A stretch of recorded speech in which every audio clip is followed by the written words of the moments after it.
So you said that next topic will be impulse and momentum. Yeah.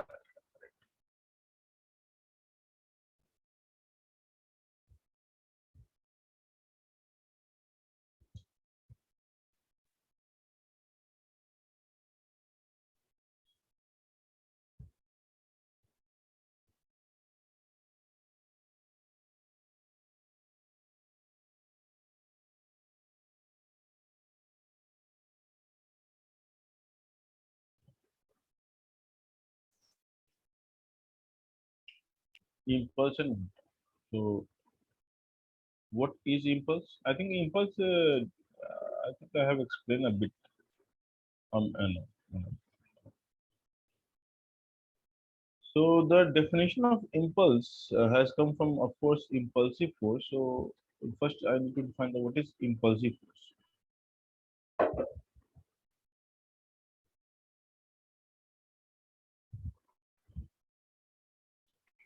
So we say that the forces which are very high in value but which acts for very small duration are called impulsive forces. We say that a very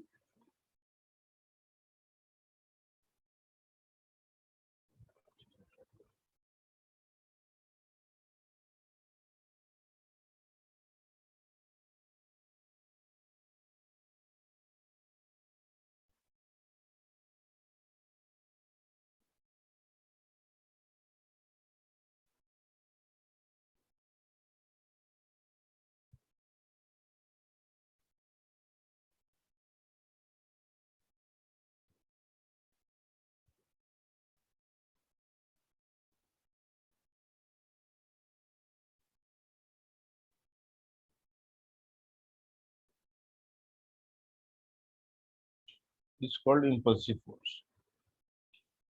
So now impulsive force are forces of short duration. So for example, if you jump from let's say a certain height on a floor, which is a hard floor, then the moment you touch the ground or the floor, you immediately stop. It is not something like that. You take some time to stop. Then how it is possible to stop a person so quickly? Because just be- just before hitting the floor, you had some momentum because you fell through some height. So you had the velocity under 2gh, and then you have mass m. So the momentum you have been carrying was m under root 2gh. So let's say a person, or you just think of a ball. So a ball is dropped from a certain height, or maybe a box. So you drop a box. So if the box will fall through height h, and if we take the situation just before it makes the impact, like the moment before it makes the impact, if you fall through height h, then definitely you will have a velocity under root 2gh from dynamics, okay, or energy conservation. So now what we can see that although we have dropped with initial velocity 0, and because the mass of this object is m, so the p final here, or you can say, let's call this p initial for this impact, before impact and after impact. So p just before impact, the momentum, p means momentum, is will be mass times velocity. But the very next moment, the box is at rest. So almost in no time, the box comes to rest. And so the momentum is zero. So the obvious question is the change in momentum must be brought by some force, and that force is none other than normal reaction, because it is the only normal which can do so.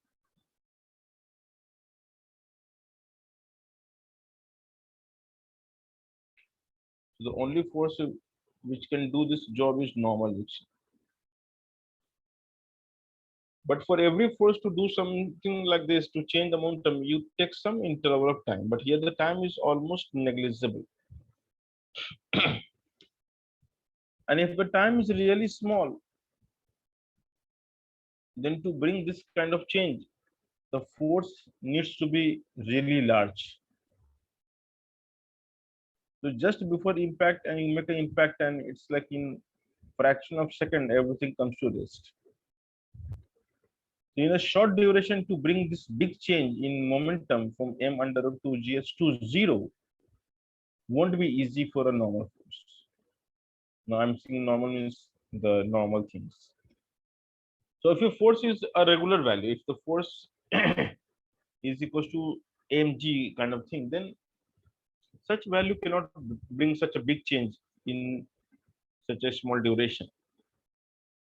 So what happened is, the moment to make the impact, the normal is not the normal force, I mean the regular value. The normal reaction becomes tremendously high, beyond your imagination. And that tremendous force will bring this block to rest. So the force becomes impulsive for a very short duration. Okay. But the moment the block comes to rest, the box comes to rest, it will go back to its usual value, which is mg, because it's a question of equilibrium. So gravity is pulling down, so normal will be equal to mg. So there are two types of normal which you are witnessing here. One during the impact, which is quite high, and then once the the impact is over, then the normal is only acting to balance the gravity. So now this relation is difficult. That how it is possible that for the duration the force suddenly becomes very high, and then it goes back to the regular value, which is mg. So this is a, you can say, basic need to stop this block or the box. Without this, we cannot stop. That's a simple rule. So impulsive force was defined for such scenario, a force which is very high and acts for very small duration. We call impulsive force. So now from there, the motivation for impulse came into picture. Why the motivation? So for the box, you know the P initial, you know the P final. But if I ask you, do you know the force during the impact? The answer is no. Do you know the duration of impact? The answer is no. So we have no idea about the force and the duration. So these two things are kind of unknown to us. So impulse,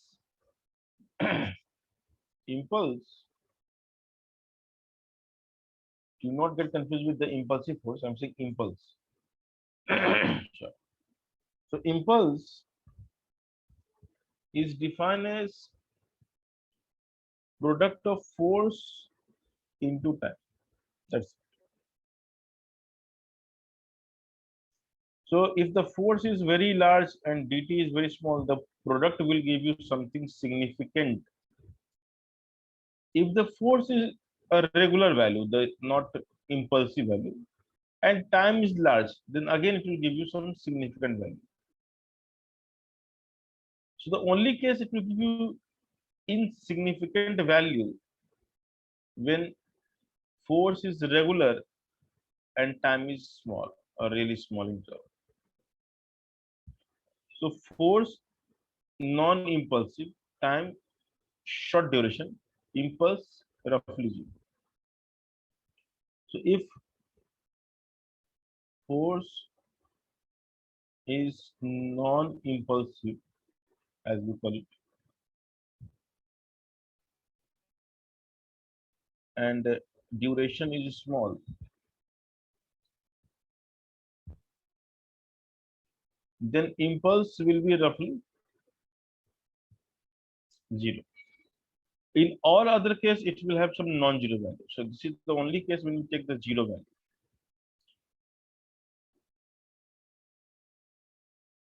So any situation, any physical event in which the term multiplying the force and time, if it turns out to be a very, I mean, a small value or nearly zero value, so we say it is as good as there is no impulse.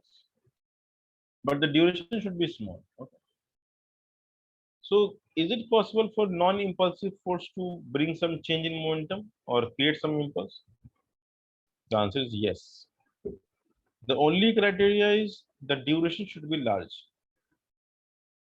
So large force can bring a significant change in small duration, which is large. When I say large, it means impulsive forces. But the non-impulsive force needs some duration to make this possible.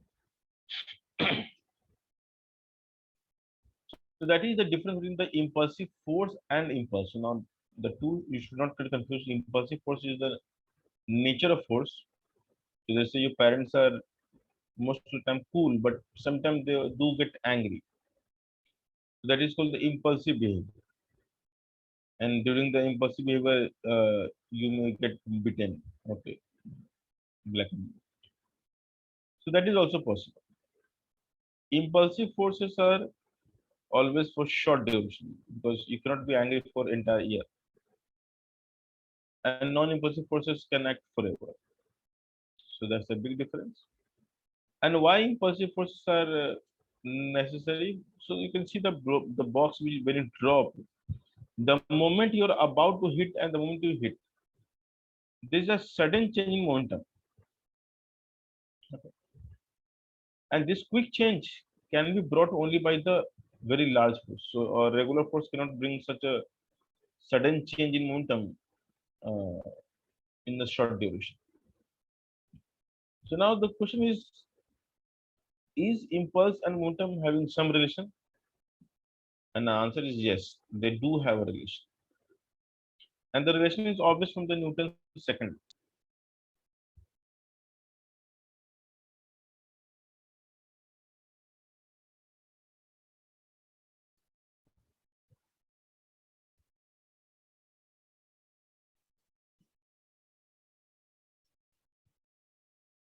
So the Newton's second law says that F equals to dp by dt, or you can say F external. So the dp will be how much? And the way we have defined impulse, it is obvious that this term is called impulse. So numerically, impulse,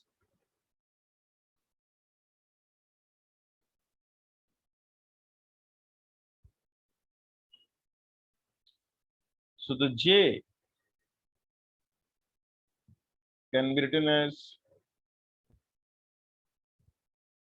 dp.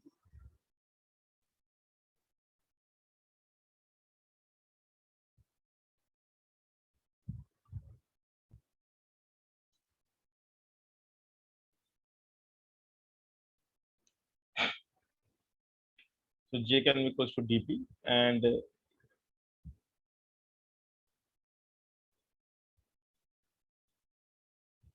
this relation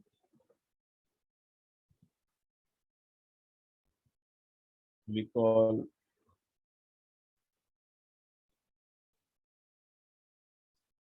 impulse momentum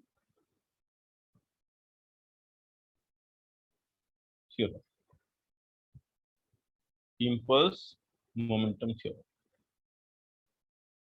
So you can see that although you do not know about force or the duration, but the product of the two can be calculated once you know the momentum relation. So if you know the initial momentum and if you know the final momentum for a given duration, the difference itself is the force into time. So this is like alternative. So although like in case of impulsive forces, it's difficult to calculate how much force is acting or how much time duration it is acting for. So in spite of the fact you don't know both the information, the product is still known to us because the relation is change in momentum is as good as impulse.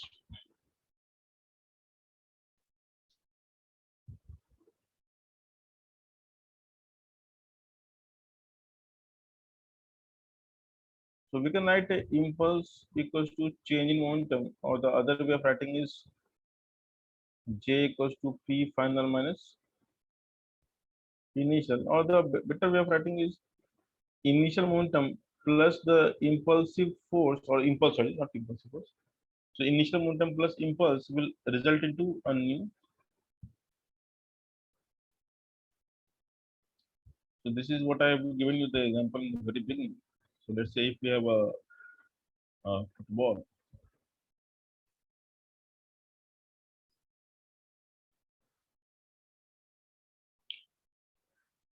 So let's say this football was moving. I mean,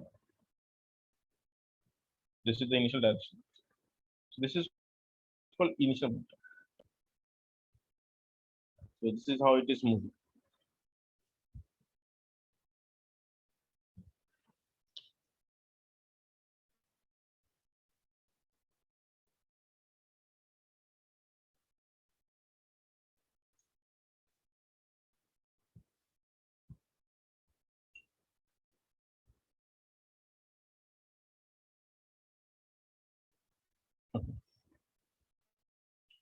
So this is the P initial. Now this is the football. Let's say moving in this direction, and then you kick this football. So let's say you're kicking this football some random direction. So I'm saying, let's say you're kicking this way.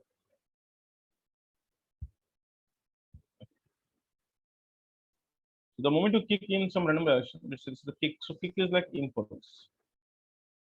This is called you apply force for some duration. So the duration multiplied by the force which you apply, the product is let's call J. So this is the initial momentum. You hit like this. So we expect the football should change the direction. Now the question is in which direction we can expect. So this we can do it by the triangle of vector addition easily. So we know that this is the P initial.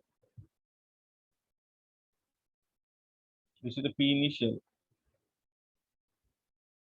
And the impulse you have applied something like this.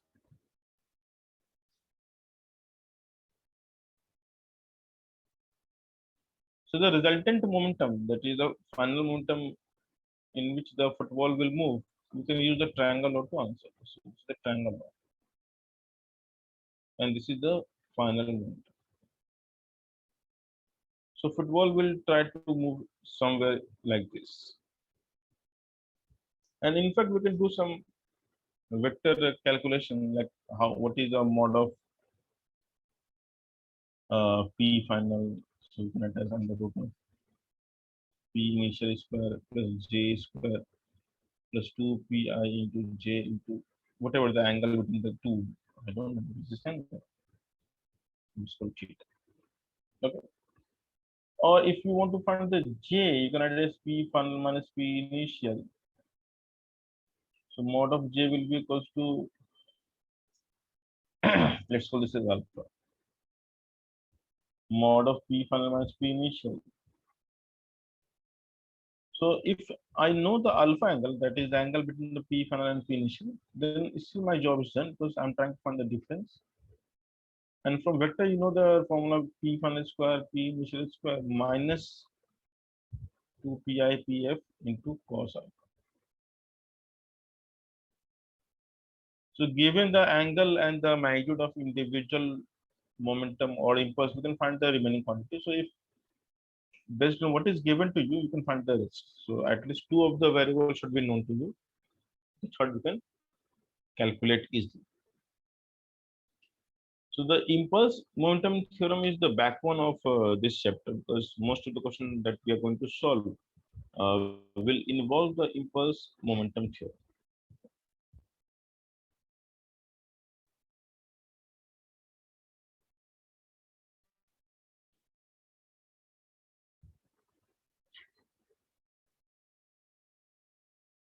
So now, of course, impulsive forces are a regular force which suddenly becomes very aggressive, I mean, suddenly their value rises to exponential value. So what we say is,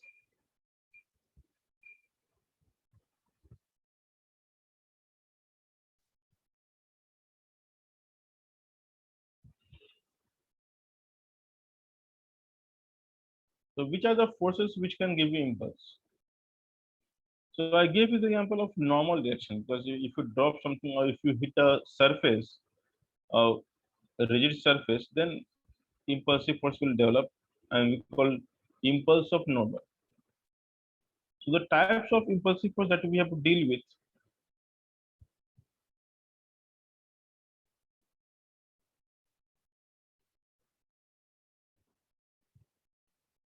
the first is called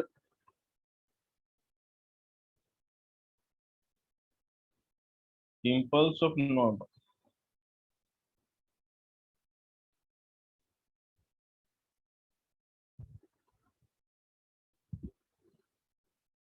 So how we write it?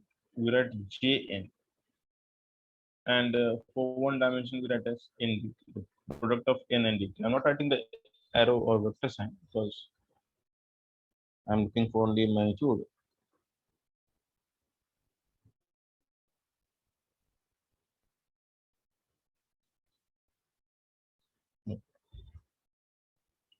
So the Jn is equals to NDT. The next one is impulse of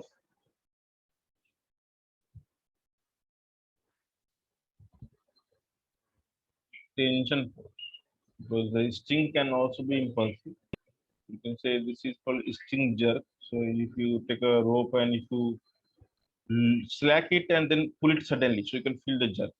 So that is the case when the tension also becomes impulsive in nature. So the impulse of tension is JT and we can attach TDT. And the last force which can be like a impulsive force is impulse of kinetic friction. And the impulse of kinetic friction,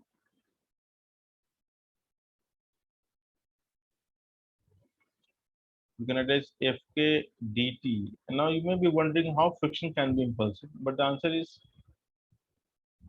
friction force is having the formula mu k into n. If this is impulsive, then this is bound to be impulsive. So both are interrelated. So one cannot be non-impulsive and another can be impulsive. So that's not possible. So whenever normal is impulsive, then only the friction becomes impulsive. So if I multiply with dt, both sides,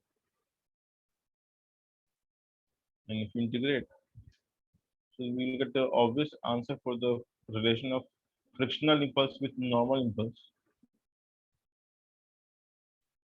It's a very simple formula. And these three impulsive forces are the backbone of all calculations. So you need to know the NDT, we call it JN, or JT, the TDT, and JFK, FKDT. So all these are like the impulsive force that we deal with in this particular chapter. So is it possible to have some other impulsive forces? So the answer is yes. Even then repulsion, Coulombic repulsion between the two charges can be impulsive. So even the non-contact force can be impulsive, but for to experience that we need a sudden change in or sudden birth of the repulsive forces. For example, in the Rutherford alpha scattering experiment, when the alpha particles were bombarded towards the gold foil, so in that case, the alpha particle was moving freely till it entered the nuclear dimension. And the moment it entered the not nuclear, it's atomic dimension, then the nucleus of the atom started applying force. And as you can understand, the size of the atom is very small. So that happened for very small interval also. And that is why the nature was impulsive. Okay. So as long as you're away from the atom size, like maybe just angstrom away. So that's very interesting that few angstrom away, no force, and the very moment you enter it, there's a tremendous force, and because of this tremendous force, definitely the nature must be called impulsive. So we can have even Coulombic force as impulsive force, but that is not what we deal with here. In mechanics, we deal with the contact forces, and only contact force can be impulsive so far here. So now the forces in physics which cannot be impulsive at all. So no matter what, they remain non-impulsive. So they're like the grandparents of physics. Okay, so they always remains uh, non-angry person. Okay, they cannot be angry for any reason. So we have to remember two forces which are non-impulsive, and that is the fundamental thing. So two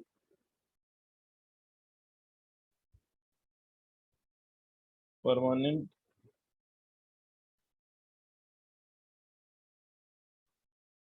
non-impulsive forces. So the first is called gravity, or you can say mg. So mg cannot be impulsive at all, because you see, no matter what, mg cannot change the value from mg to 20 mg or 30 mg. So gravity remains the same. So however you move or hit or do something, gravity cannot change the value. And the second is spring force. So no matter what you do with the spring, if the elongation in the spring is x, the force will be only kx. And we cannot bring a sudden change in elongation. So you cannot make the spring compress by 1000 kilometer in zero time. That's not possible. So you will take some time to make the changes. Therefore, it will always remain non-impulsive. So these three, I mean, sorry, these two forces are the permanent non-impulsive force, and in any question of uh, like an impulsive force, they will never come. So impulsive force, we can have normal tension, friction, and it could be the Coulombic repulsion, but because that is not part of our present discussion, so we are avoiding. So why I have mentioned this, so that you can keep some sense about it in the future. So this is the impulsive force. So impulsive of normal, impulse of tension, impulse of kinetic friction, and then gravity, spring force, and so on.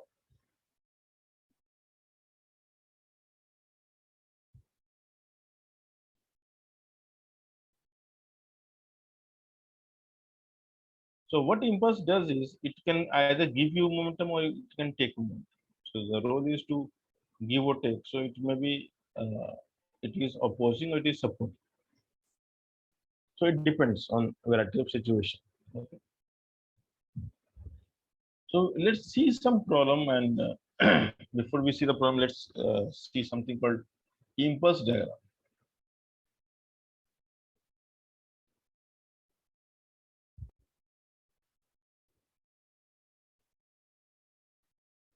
So now most of the challenging problem of J advance, if you know,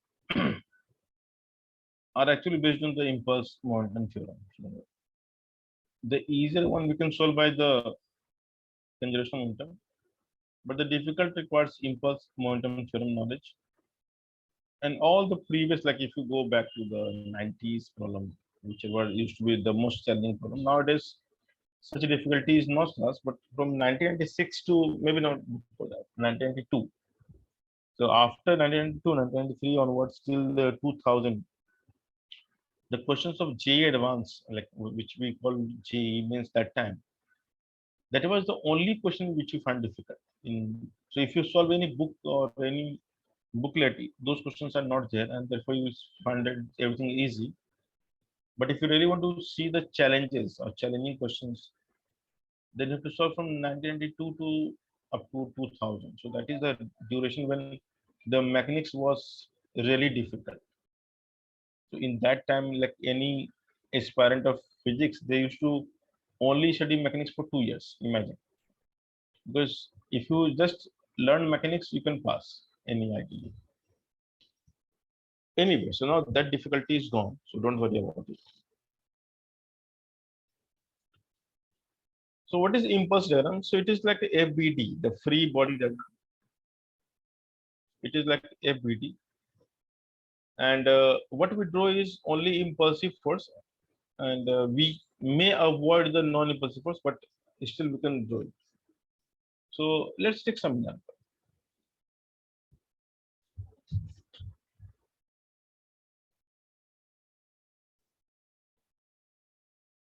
So we have two objects.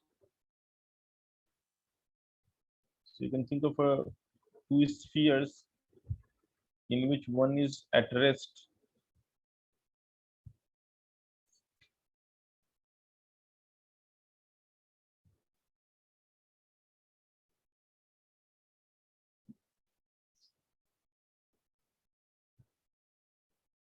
So let's say the small one is moving, the bigger one is at rest. Some velocity. So the moment they make the impact, or you can say that when they hit each other, this is the bigger one, this is the smaller one.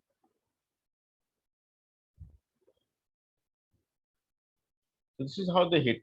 So first of all, try to find the point of impact. So I think it is visible to you. This should be the point of impact. Can you see that? So first we need to understand what is the point of impact. Okay. Now because it's a contact force, then you can easily realize that which kind of contact force this must be. So when two surfaces will touch each other, the force acting between them will be normal reaction. And because it is an impact, it is not kept together. The other one is going and hitting it. So the duration for which the impact will persist, the force will be impulsive. So now one thing is clear, that the direction of impulsive force must be something like this. So the impulsive force will pass through the center of each sphere, and this impulsive force we can name it Jn. Why? Because we know that this must be due to the normal action. So on a smaller sphere, this Jn will act downward, as you can see, and on a bigger sphere, the Jn will act, as you can see. Let me do this part. So Jn is acting on each sphere, and it is acting in a way that it is passing to center, because that's how the normal passes. So normal is always perpendicular to the tangents, and it must pass through the center. So now we'll look for some of the components. So we'll try to realize some of the events. So this Jn on the smaller sphere will have two components. One parallel to the surface. So let's call it a Jnx. And one below, we call it Jny. So now the idea is simple. The ground will prevent one of the component to create some motion. So why I have resolved? Because in the downward direction, you cannot move. So because Jn is acting at some angle and the downward motion is not feasible, which means this component needs to be balanced out by some other force. Now because this is impulsive force, so the other force must be impulsive to balance it out. So this simple idea is non-impulsive force cannot balance. So to balance one impulsive force, we need another impulsive force. So that's a simple idea. So to balance this force, the ground will exert another impulsive force. I'm just drawing it here, and let's call this as Jn dash.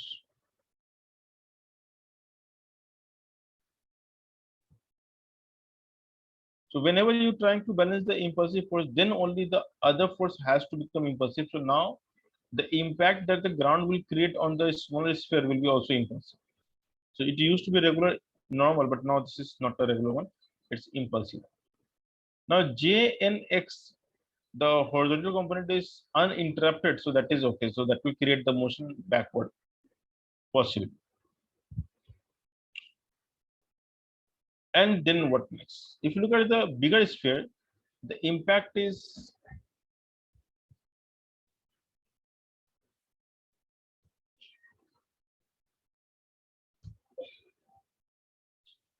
and what we need to also realize that both the components are uninterrupted because no one is trying to block you. The motion can be taken place. And therefore, the normal acting below the bigger sphere, what do you expect? Should it be impulsive or non-impulsive?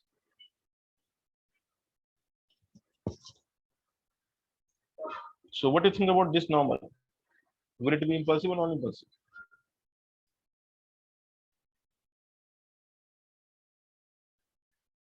I think you guys are not able to hear me. Right? Non-impulsive. Yeah, so it must be non-impulsive. So this we can just write as some normal value. Let's call it n2 or whatever. So this is called the impulse diagram. So you need to realize which force can be impulsive, which force cannot be impulsive. So impulsive force will arise when the motion is suddenly prevented in a particular direction. Then the force which can stop that motion is impulsive. So whenever you face some obstacle and you cannot go inside the obstacle, it means the force which will stop you or will try to stop you will be impulsive. So let's take some more examples, some different examples.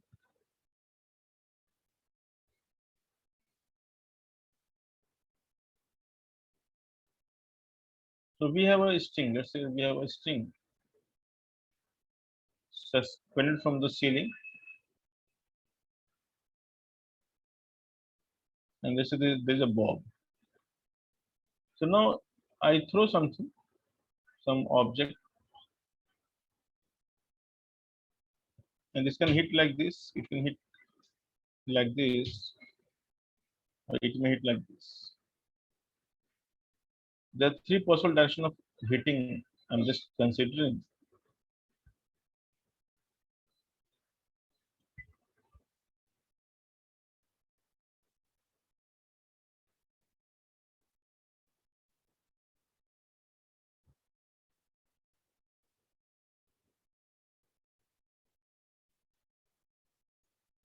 So these are the possible direction of motion.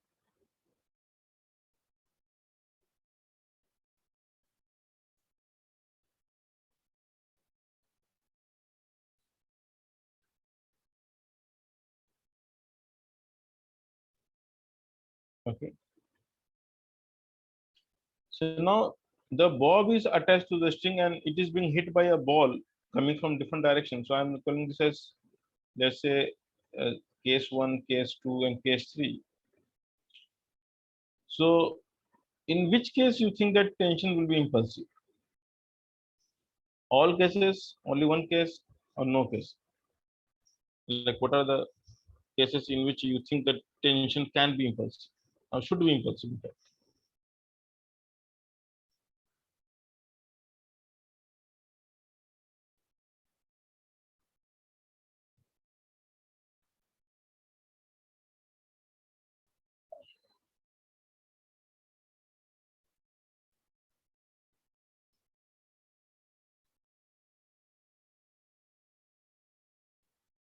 So that first one.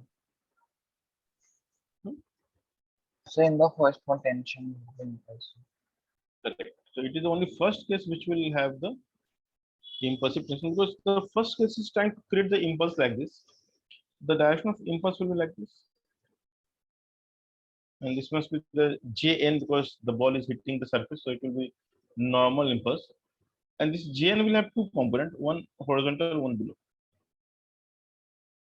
So definitely the below motion is not possible. So to balance out this impulsive component of Jny, the tension has to be impulsive. So TJT, let's call it JT. So the JT will exactly balance out JNY because there is no option, there is no choice. And the JNX will swing the this bob. Now what we have seen is the JNX, JT, and let's see the frictional one. That is the last example you need to know.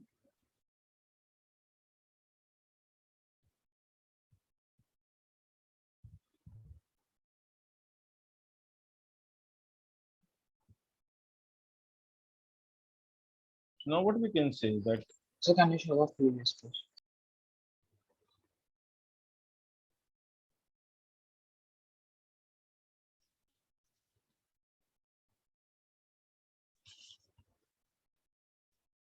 Done, sir. so now imagine this is the match of cricket in which the bowler is throwing the ball. This is the crease. Okay, so maybe I can draw some real life scenario. Fiction. Okay, so let's say this is the crease.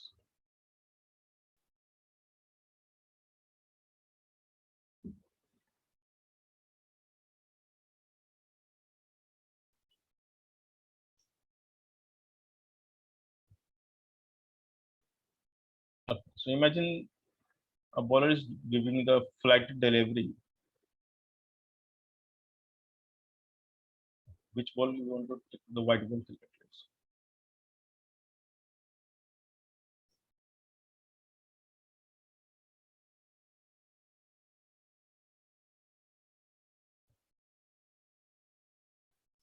Okay, so this is the ball. So you throw this ball. The ball will, okay, let me make it a straight line. I mean, this doesn't matter. You throw it here. And after throwing, the ball will bounce back and it is supposed to move this way so that it can hit the wicket. Okay. So generally, because the crease is well rolled actually, but depending on the rolling condition, the ball may bounce less or more. So it depends on how tight the bindings are for the crease, or you can say how hard the surface is. If the surface is not very hard, then it will bounce definitely less. So that is what we know from real life scenario. So now the crease are not a smooth surface, right? So it is definitely a rough surface. So the moment the bowler is hitting the crease somewhere, this normal is bound to be impulsive because you cannot go downward, right? So the impulse will act for sure like this on a ball. So this will act on the ball, and the ball will just try to bounce back because of this impulsive force. But as we know that the ball will have two components at that instant. So the ball will definitely have the horizontal component, and therefore an impulsive force of friction will also come into play, which is very less likely to assume here. So impulsive force of friction, the friction will try to oppose because you're trying to slip right. So this JFK will come, and these two J are always related. So if I call the coefficient of friction as mu, so we know directly that the JFK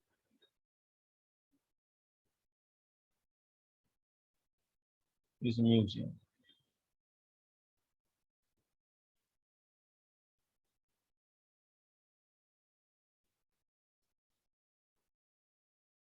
Okay. So this is the idea. The ball is hitting the surface. Clear? So this is the third impulsive friction, impulsive force that you have to think about, and this is the scenario when we think. So whenever we have a surface which is a rough surface, so I'm saying this is a rough surface. So for any rough surface, whenever there is an impulse of normal, we must draw the impulse of friction. And for a smooth surface, we can avoid drawing this. So if the surface is smooth, mu will be 0, and therefore you need not to think about the JFK. So this will give you the idea that when to think and when not to think. So the thinking part is the crucial part here. So when to think and when not to think is important. And this culminates the discussion on impulse and impulsive forces. Okay. So I hope you have realized what is impulsive force.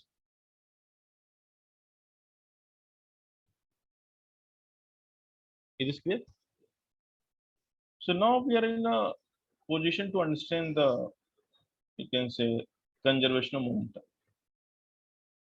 So what is conservation of momentum basically? So every moving object will have some momentum. So that is what you carry.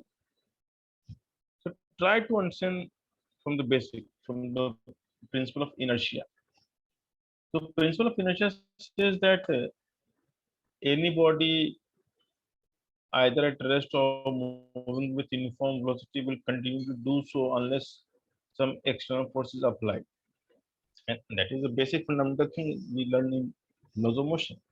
So every moving object will have some momentum. Okay. And whenever some impact is created, so impact will always exchange the momentum. It will take away or may give it to back. So let's say you and your siblings. So you carry some chocolate. Let's say you have 10 chocolates and your siblings having, let's say, 5 chocolates. So let's say you are at the same age and the one with a small amount of chocolate is trying to snatch some chocolate from you. So what she or he will do is like she or he will simply take away, let's say, 3 chocolates. In the process of snatching, she is able to snatch away 3 chocolates. So you had 10 initially, now how much you have? 7. And she had 5 initially, now how much she had?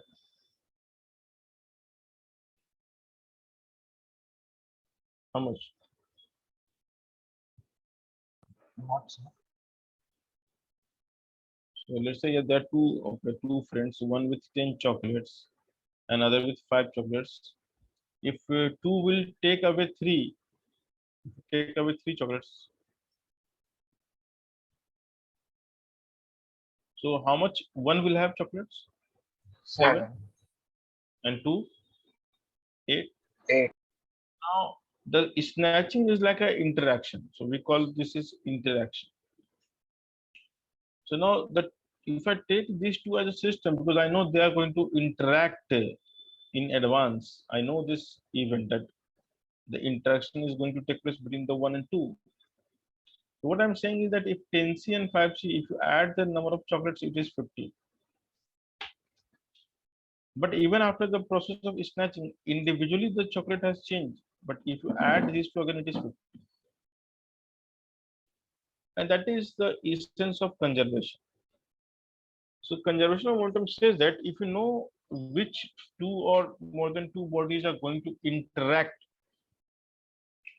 then interaction will result into exchange of momentum. So sum of momentum, I will lose, you will gain. But if I know exactly like which particles are going to interact in future, and if I assume all those particles as a system, then probably I can say that for that system, the momentum must be conserved. Conserve means constant. Basically, this is a way of saying. So there are simple. What we need to know is which particles are going to interact.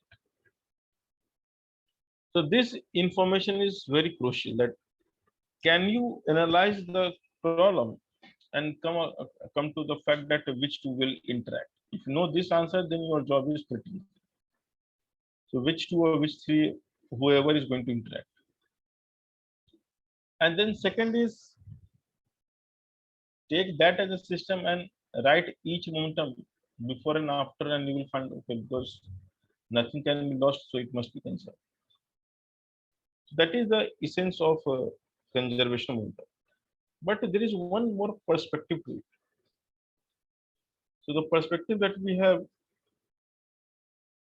discussed briefly before also. So what is that? Explain once again.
Okay. So what I was saying is, yeah, the other perspective. So we all know from Newton's second law,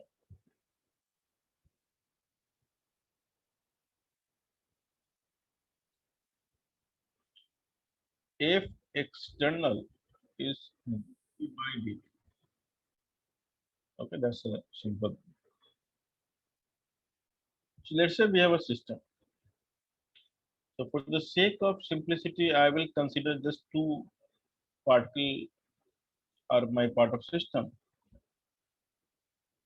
and the only force acting between them is the internal force. So I'm not considering any external force. So let's call it one. Let's call it two. And from the convention, we know this is called double subscript notation, which we use for the internal forces representation. So we call this is the force on one due to two, and this let's say this call a force of on two due to one. So if I write the Newton's second law for individual particle, what we can write? F12 must be equal to dp1 by dt. That's the law, correct? So if I write the Newton's second law for first particle, then this must be the answer. And similarly, what about the F21? This must be dp2 by dt. But what if I add these two? So the moment you add these two,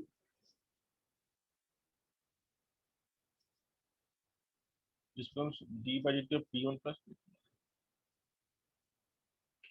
And from laws of motion, we know that the sum of the internal forces, because these are action reaction pairs, this must add up to zero. And therefore, the differentiation of sum is zero. So from mathematics, we know that differentiation of constant function is zero. If you differentiate something constant, then only it can be zero. So which simply means the sum is constant. And what else we can understand from this discussion, that individually it is not constant. So this is changing, P1 is changing, true, P2 is changing, but the sum is not changing, and that is the very principle of conservation of term. So what it says that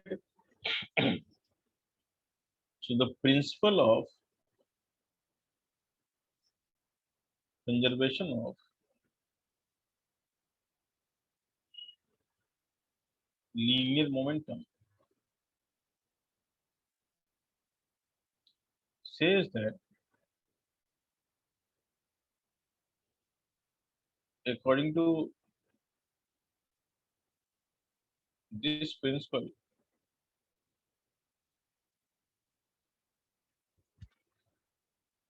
according to this principle, the sum of momentum of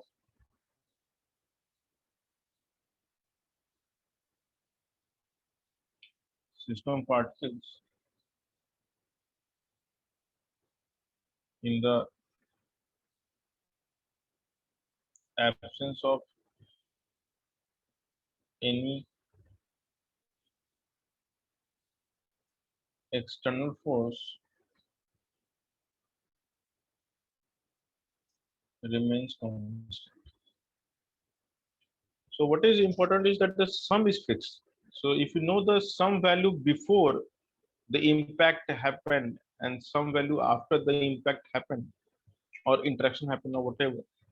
So if you know what happened before and what have happened afterwards, then you can say the sum of those values beginning in the beginning and some of those values in the afterwards, the sum will be same. So we can only compare the sum. Okay. And now we have the third perspective. The first was the inertia. Okay. So inertia is something which we know. Then we conserve because of the Newton's law. So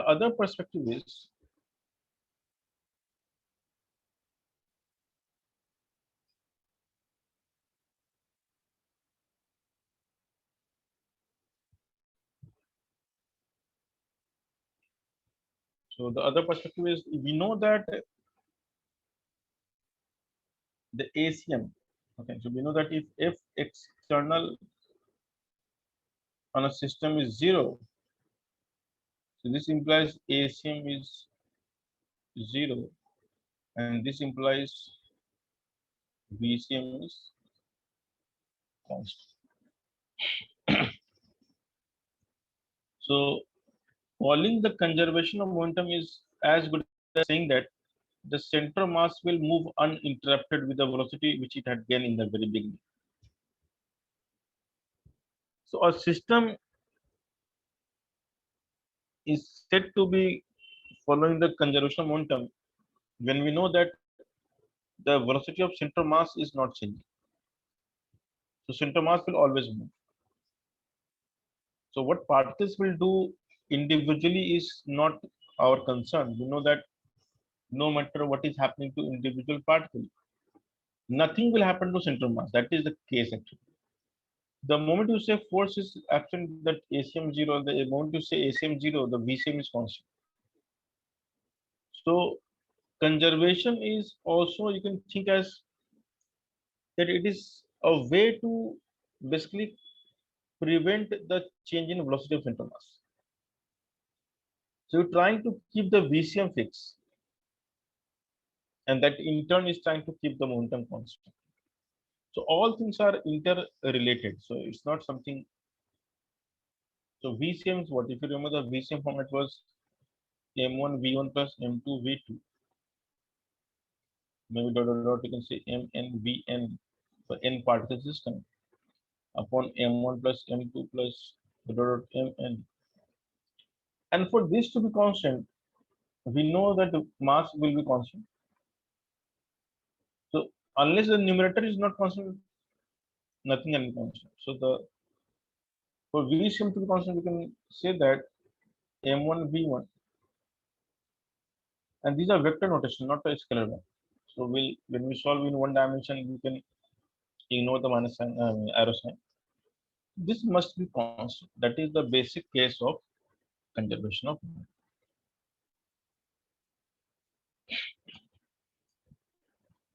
So the equation, let's call it A equation. A, we can also say that the sum of momentum of individual particles up to all particles, this will be constant. So momentum is conserved is as good as saying the velocity of center mass is constant. And all will have a different perspective of thinking. So you can think the way you want. So momentum of individual particles are always conserved because of inertia, but interaction can make some exchange. But if I take the interacting particles as my system, all exchange becomes internal, and therefore the sum of all values remains constant or conserved. So make sure that when you conserve momentum, you take care of the vector notation, not don't do the addition like algebraic addition. Keep in mind that these are vector quantities. So if one is going right and the other is going left, you cannot write both as positive. So if you have to write the momentum, you have to write one as positive value and another as negative value. Okay.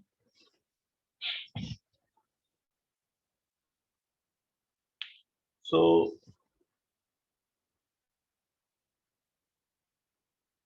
this is the end of discussion. Now we can go for the numericals. So let's do something simple, very simple one. We'll start. So we have a smooth surface. So we have a frictionless surface, and then we have a plank.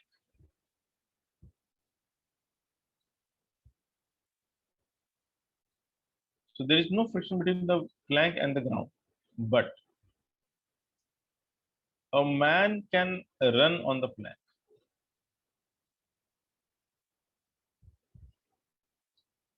So this man can run on a plank with relative velocity VR, and definitely some friction must be present between the man's foot and the plank surface so that he can walk, else he will never be able to walk. So that is kind of understood. So I think I have discussed this in the last lecture. Correct. So VR is the relative velocity of man with respect to plank. So the question was, if the man and plank were stationary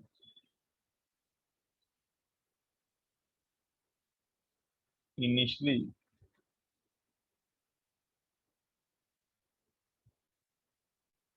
so if the man and plank were stationary initially and suddenly man starts running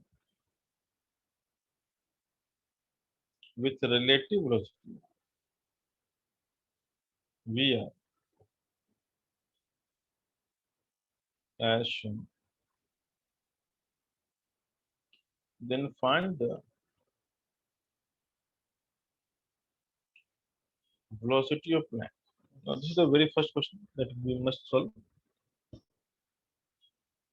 So you can try for 2 minutes and answer. This is pretty easy.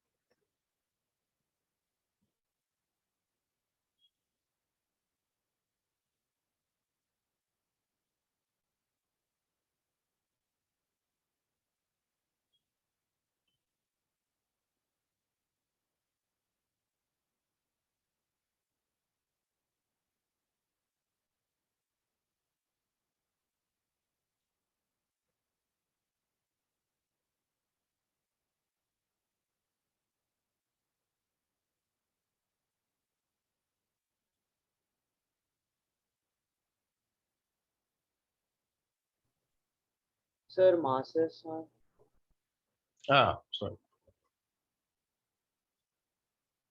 Take masses are came small and capital.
sir, I got answer. Sir, So what is the answer? Hmm. Small m VR by m Mhm. small m plus capital M. Correct. That's the right answer. Very good. So this question is similar to what we did for the displacement, right? So the rate of displacement is the velocity. But there are many ways of looking at it. So let's try to look from various perspectives.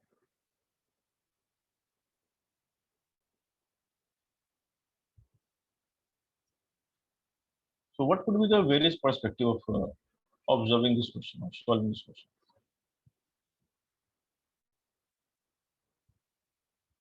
This is the Planck ground.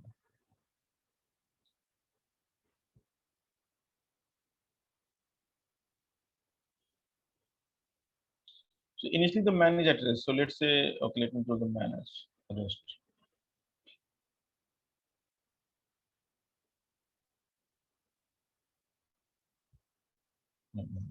Okay, the man is at rest.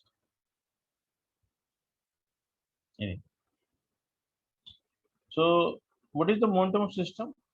So you just write the momentum system. So as a beginner, when you try to solve the question of momentum, I know the various perspective will be difficult for you. So you just start writing initial momentum of system. So you make a habit of writing like this. So write says initial is how much? M into 0. So write everything. So this is 0. So we know everything at rest, so it's 0. But afterwards, as is stated in the problem, that afterwards the man starts moving, right? The man starts running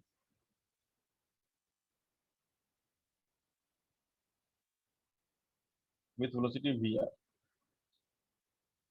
And I have no idea how the plank is moving. So and of course I know that because the man will move forward and will push the plank backward. So technically I know that the plank should go backward. But what I'm saying is, even though you don't know, that's okay.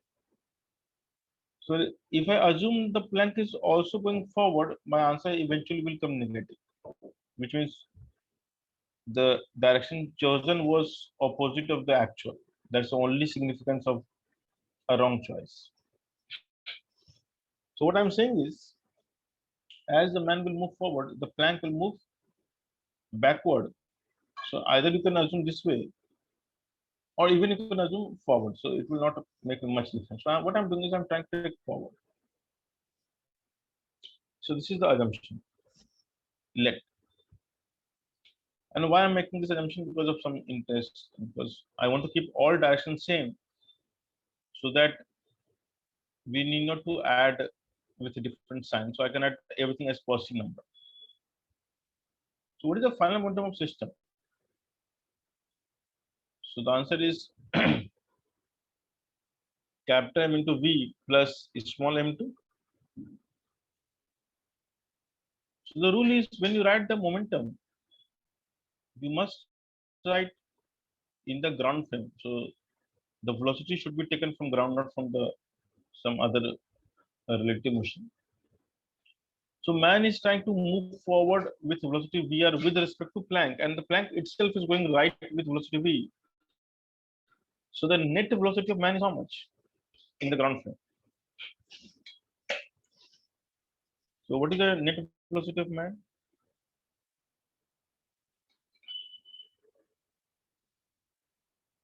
V plus vr, because both are in the same direction. I can just add.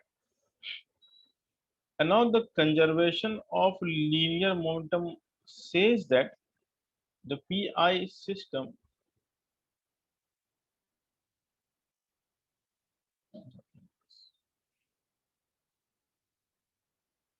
so pi system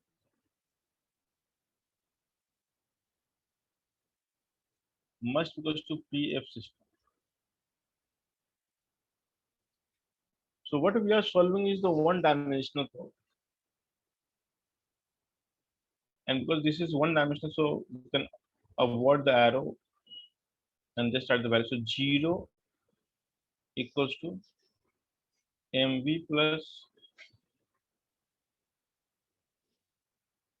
And if you solve, you'll get v equals to minus. And minus is saying that the Planck will move backward. That's the only meaning of minus. So the value, but this minus is Planck will move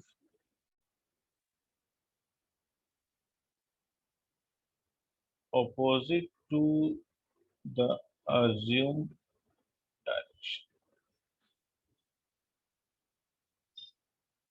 So it really doesn't matter which you assume. So even if you assume right, you'll get the same answer, but the only difference is the sign will alter. All right. So I hope this is not very difficult. Yes. So let's solve some more question of one dimension. And these are questions which can solve only on the basis of conservation. You come across some question in which we need momentum and energy conservation both, and then some question will be in which we need energy conservation and momentum conservation and something more also. Okay.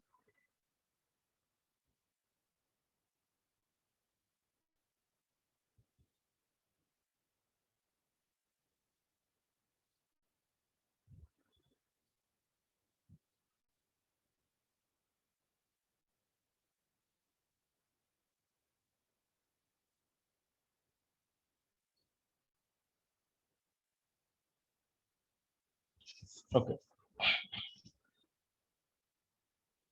So let's do some other problem. This is again a very common typical problem.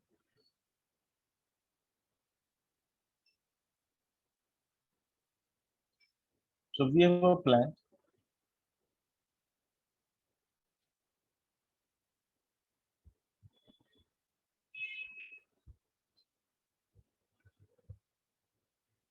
And there is another block.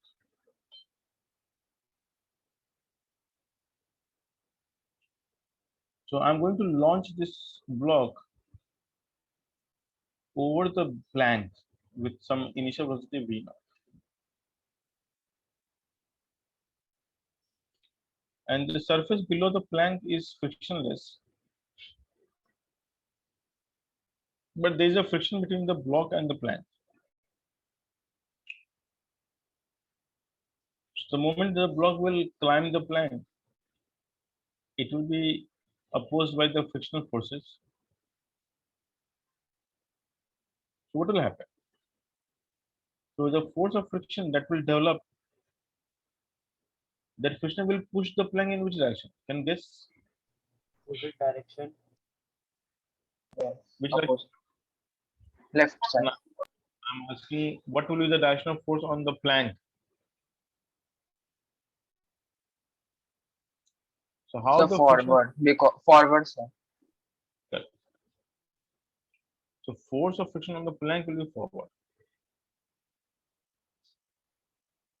On the blank, oh, sorry, on the block will be backward. Backward.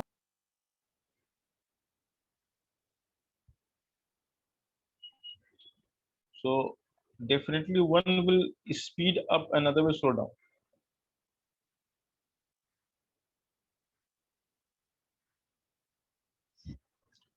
So which one will speed up Plank. Plank. and which will slow down? Block. Block. With respect to So, so velocity of the block will go from v naught to lesser value? 0. Not zero. Not zero. Will go to some value. So it is dropping and the plank is going from 0 to some value. So they will meet somewhere. And this is called common velocity. So one is decreasing in value, other is increasing in value. So there must be some matching point. So the point when both velocity become same. So the plank will grow from 0 to v value and the block will reduce from v naught to v value. The moment both will have same velocity, the relative motion will suddenly cease to act and then friction will vanish. Why? because the velocity v is acquired by both of Planck and the block, and therefore they will move because of the inertia. So they're not trying to rub the surface now. Understood? So eventually what will happen? Over this Planck, the block will look like it's moving together, but both are moving because of their own inertia, and this inertia is maintained. And the moment this situation will happen, when the relative velocity will stop, the friction will become zero. Why? Because friction to act, we need a relative motion. I hope you know this fact. Yes, sir. So either they should have tendency of relative motion or they should have the relative motion, then only friction will act. But if there is no tendency of relative motion, then there is no question of friction. So the situation which I have shown here is having zero friction force. So eventually some gap you can see for the block. So block will slide some distance over the Planck before coming to relative rest. So let x be the relative displacement of block with respect to Planck. So let x be the relative displacement of block with respect to Planck, and because this is a relative displacement, so okay, that will be the secondary question. But the first question is, what is V now? Because this is the assumption, but what is V now? So find V first, and then find x as well.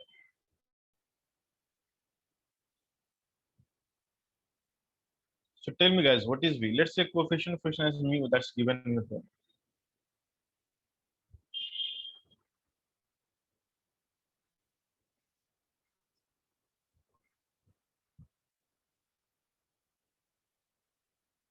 So how to approach this problem? Sir, Can you see this? How to solve it?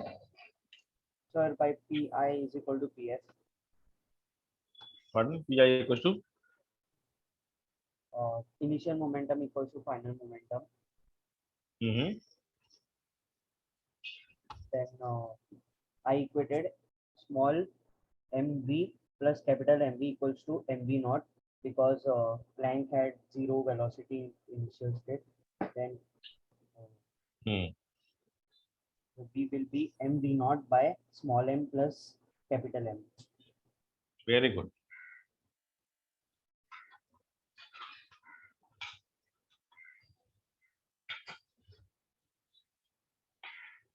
Okay.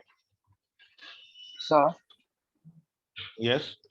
so this question is given kinetic energy or work energy part also. No? But Yeah. Fx into Fk into x relative is equal to total kinetic energy of the system. So that velocity. We can find. Yeah. Total loss.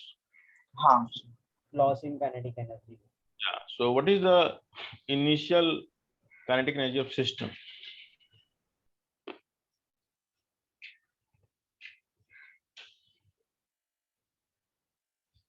Half m v naught square. And what is final? Half m plus m v square.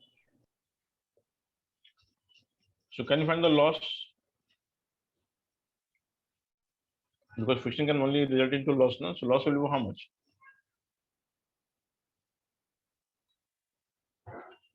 Initial minus final, right?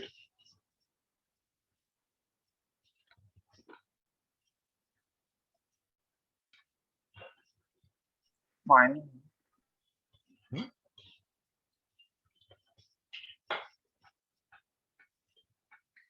We are writing loss. So loss must be initial minus final, isn't it?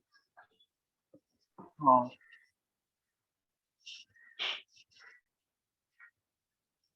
So substitute the value, tell me the answer. Everyone, please.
Sorry guys, done. So what is the loss in energy? The delta K loss is how much?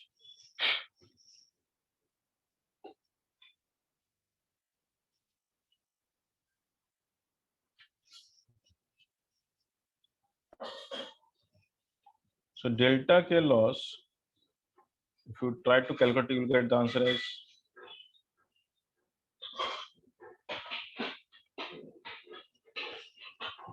this is the delta K loss, which you can remember as where mu is the Reduced mass. so which is the product of mass upon summation of mass. So you can always remember like this. And once we have the K delta K loss, to find X, we know what to do. Use work energy theorem and work done by all force equals to delta K. So you have the work done by all force means there is only one force, friction force.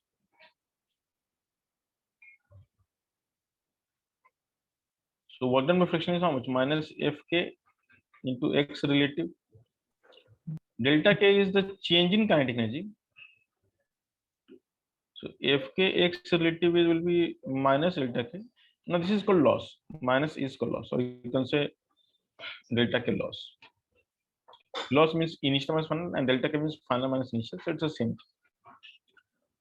So now we can find the X relative equals to delta K loss that we have calculated upon friction force. So friction force we can calculate easily from ABT. So Fk is how much? Mu into normal direction. And normal between these two will be is 1 mg, correct? Mu K. So the answer is mu mg. So this half this is square upon mu small m into g. This m will cancel out. And what we get is answer is v naught square by 2 mu g into m by m plus.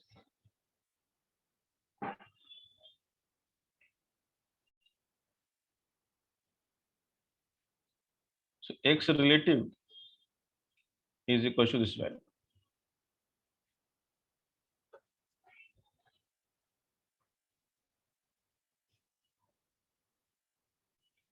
Okay.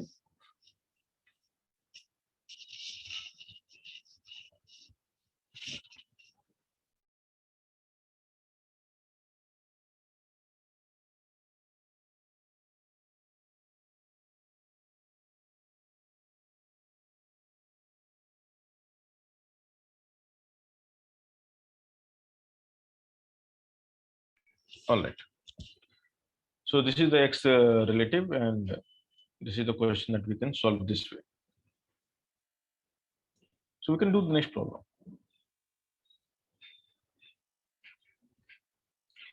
So now we will take care of the three very standard and challenging problem, and all three will be from the standard textbook Erodog.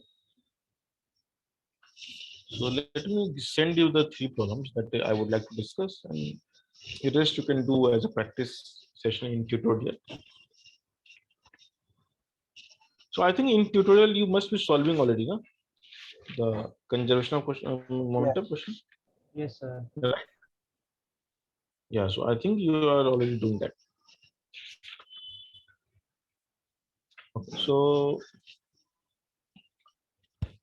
Okay, so those three questions are really difficult, so that is good if you try in tutorial. I'll just give it to sir and I will mention him to mention taking class.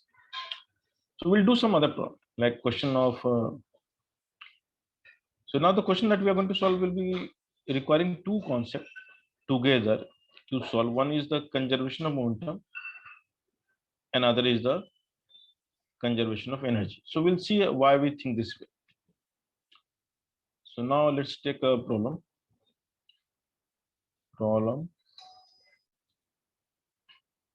based on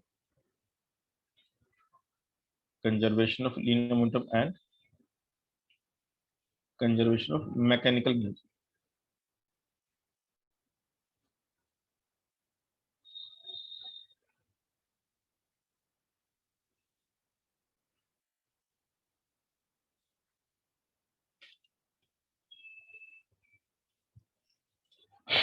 Sorry. So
so let's say we have a block. Again, the same problem. So block is really small enough. So ignore the dimension of block. And the mass of the block is, let's call M. And this plank is having a vertical portion and the mass is capital. And every surface is friction. So there's no friction at all anywhere.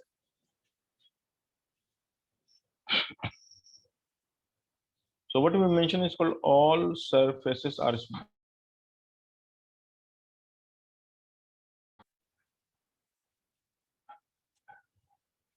All surfaces are smooth. And then you project the small block with velocity v naught.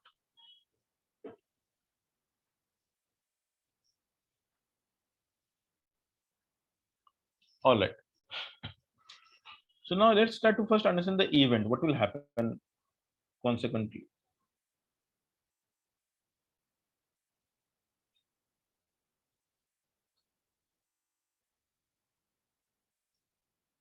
Tell me. So the moment you throw this block, the block will move on a flat part of the plank. So the moment we throw it and it is moving on the flat part, what will happen to the plank? Will it move or will it remain at rest? Sir, Tell it me what will will happen. at rest. Correct. So when the plank will start moving, Sir, when the block will be on the right, that uplifted part on the plank, which will yeah, create a correct. normal force on plank.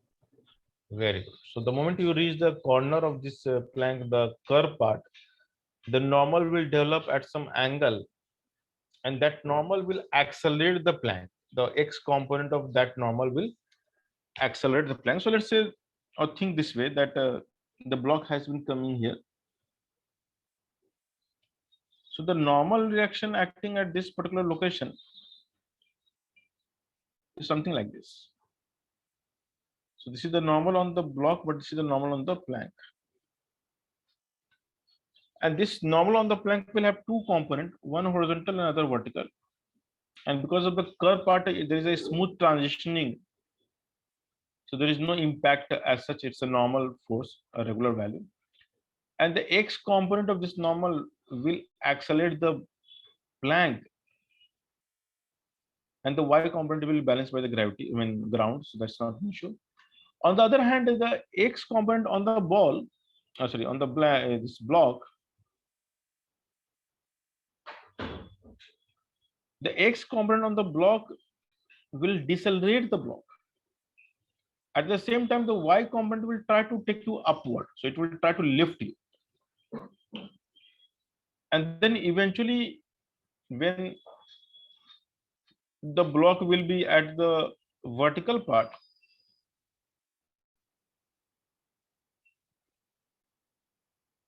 so the block will have two velocity, one upward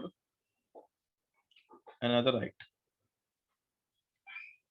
But this plank will also have exactly same velocity in the right direction, because the block cannot enter the plank, it cannot dent the surface. So along the common normal, this is the common normal, the velocity must be same. So if I call this as Vx, I have to call this also as Vx. So Vx cannot be different on the vertical part, and it may have some value Vy. Okay. So afterwards, the plank will having some velocity. So I need to do one second. It's a little tough job.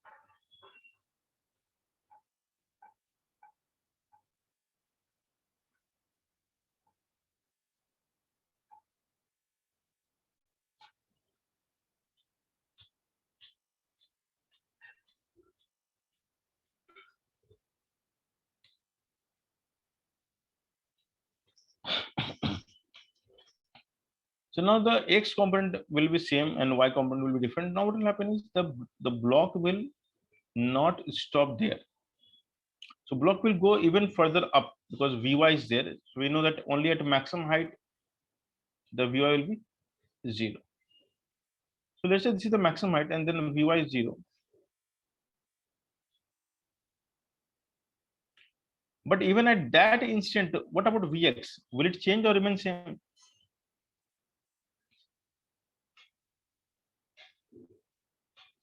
And this will be exactly on this line all the time. Why? Because the Vx is same. So although after leaving the plank, in case it is leaving, it will be aligned to the edge of the plank the way it was earlier. And now it will fall down, in fact. So afterwards, it will again come back and will come down and will retrace the path. So in the return journey, which is the third case, in the return journey, when the block will again pass this curve location, again normal will develop.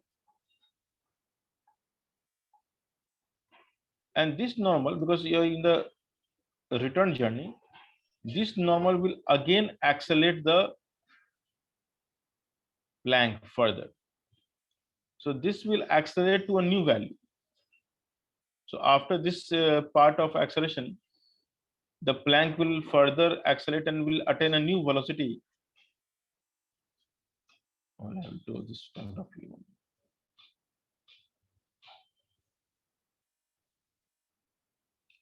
So now what will happen? After this journey, when the block will be back to square, when the block is going backward in the return journey, let's call it V. This plank will move with some velocity, let's call it V1. So this is the entire discussion. Like you start from the first case, it goes to the topmost of the journey. So it goes to the maximum height and plank is still moving. So this is still Vx. Then the block will descend. And while descending, it will come to the vertical part and then eventually to the curve part. And the moment it will come to the curve part,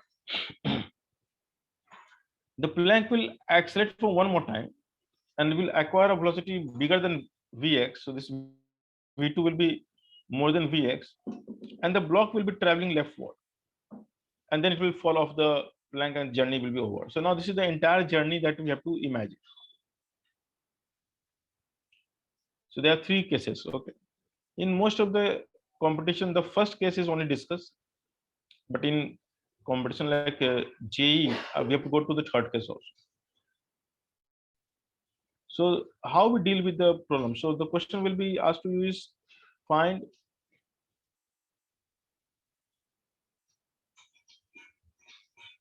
maximum height attained by the block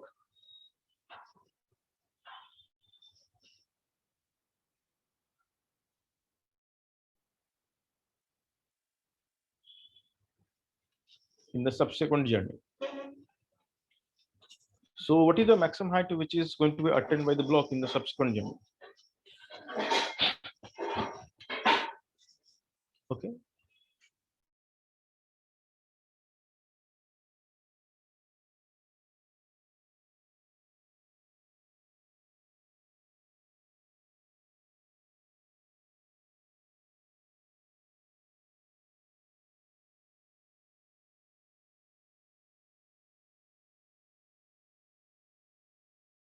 Sir, V naught square by 2G. No. So before the, okay, the masses are AM and capital, no? Small and capital. So before you attempt the question, first you need to understand that who is bringing the momentum to the system. So the answer is block. So it is the block which is bringing momentum to the system. How much momentum? MV naught in which direction? Horizontal direction. Okay. So the horizontal momentum is coming to the system. So what we can conserve? Horizontal or vertical or both? So the obvious answer is we can only conserve the horizontal momentum, not the vertical. Why? Because in the vertical direction we have gravity acting, we have normal reaction acting. Therefore, we cannot conserve the momentum in the vertical direction because gravity is acting all the time, and therefore some sort of external forces present, and the small block is going up. We say because of the normal from the ground. So that is like the normal which is making this center mass going up. So in the vertical direction, we cannot conserve the momentum. The only conservation we can do here is along the horizontal direction. So we say that Px is constant for system. So we'll not talk about the Py, only Px. So let's call this as situation 1.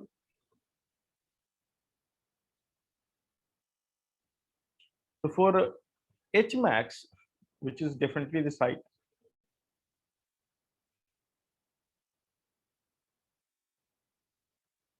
can you see that what we have to write, like what momentum conservation we should write here? So what is the initial momentum? In the x direction, what is the initial momentum? Tell me, guys. MV naught. mv naught. And the finally, what is the momentum? The final value. M, capital M plus small m into Into Vx. Vx, correct. So now one thing you can see, we know the Vx value at maximum height. But we have to find the maximum height. So what we can do next to get the maximum height? So because the transition of the block was smooth, so there is no loss of energy. So for H max, what we have to do is write the conservation of mechanical energy. So what is the how we write the energy? So energy of the system we have to write block and Planck both. So what is the initial energy of the system, or you can say kinetic energy? Half M V naught. Half, and Planck will be 0 because Planck was at rest. At the maximum height, both are moving with some velocity. So they do have kinetic energy, half m plus capital M into Vx square. But because we have raised the level of the smaller blocks, so I can say the potential has also gone up by mgh. Why small mgh? Because Planck is not going up, only block is going up. And because we know the Vx value, we can substitute there and you can get the h. So can you solve these two equations? This is what I expect. And tell me the h max. solve for H? Tell me, guys, everyone. Yes, sir.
Sir, I got the answer. Hello, sir. Hello, sir. Yeah, sorry. I was mute. So I got H equals to capital M V naught square by 2 mg, which is small mg. So I got small m also at the down denominator.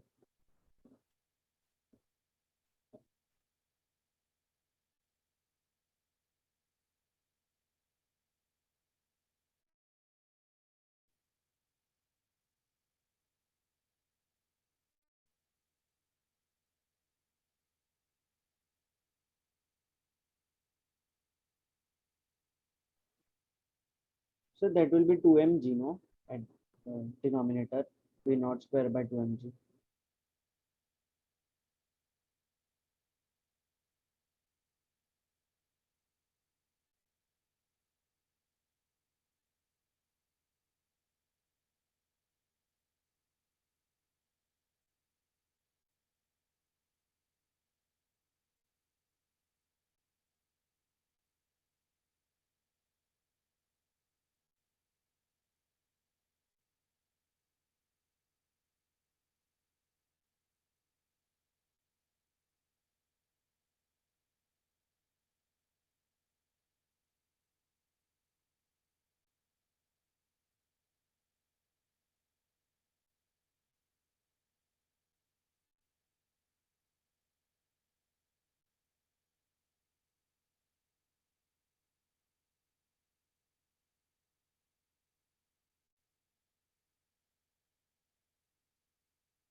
Am I audible now?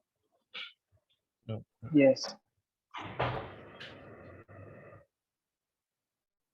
Yes, Aditi, can you hear me? Yes, sir. Okay. Sometimes it happens. These all are technical issues. So now the block of mass m, after some time, will experience a force of spring. Let's call it kx. So definitely the kx will accelerate this mass, right? On the other hand, 2m will experience the spring force backward, so it will de-accelerate. So because it is moving with velocity some initial value, so the spring force will decelerate the 2m mass and will accelerate the m mass. So the velocity of m will go from 0 to some value, and the velocity of 2m will come down from v naught to some value, and there will be always one point where they will meet. So the velocity of 2m is decreasing, m is increasing. So there will be some situation when both will be same. So now the first question is, what is the condition for stretching? So the stretching condition is simple. If the velocity of 2m at any instant is more than velocity of m at that instant, it will elongate. Okay, not good. So if this is 3 meter per second and if this is 2 meter per second, the spring will elongate, isn't it? Because this is moving faster than this. So the block M is trying to compress the spring and 3m is trying to pull the spring.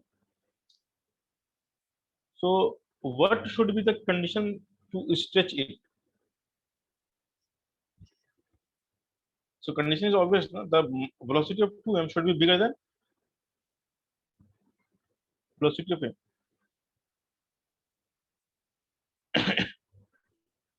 So when the maximum elongation will happen, at what instant? Any guess? So maximum elongation will occur. Am I audible, guys? Yes. So maximum elongation will occur when both will acquire the same velocity. Do you realize this? Yes, sir. So for max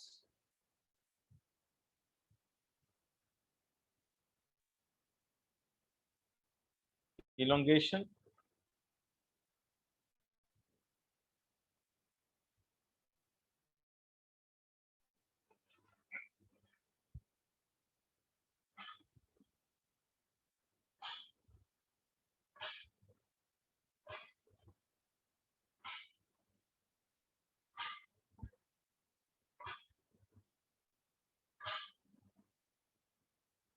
so the maximum elongation when, okay, I should have done maximum.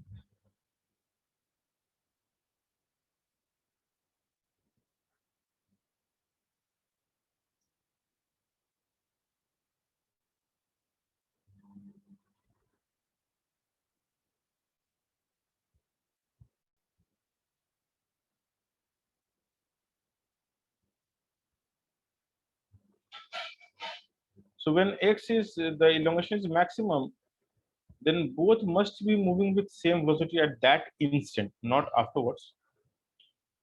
So both must have same velocity because after this moment, the velocity of the block on the yellow block, you can see. After this, the acceleration will increase the velocity of the m mass more than velocity of the 2m mass, and therefore the spring will further start shrinking. In fact, it will keep on shrinking and expanding. So this is called oscillation. It will oscillate and move forward. So it's like it will keep on vibrating and going forward. So that is the actual motion. But we are only interested in the case when the spring becomes maximum or maximally elongated for the first time. So the moment it is maximum elongate it, our job is done. So we'll not go beyond that. So the velocity of both the block m and 2m we assume as v and v. This is the x max.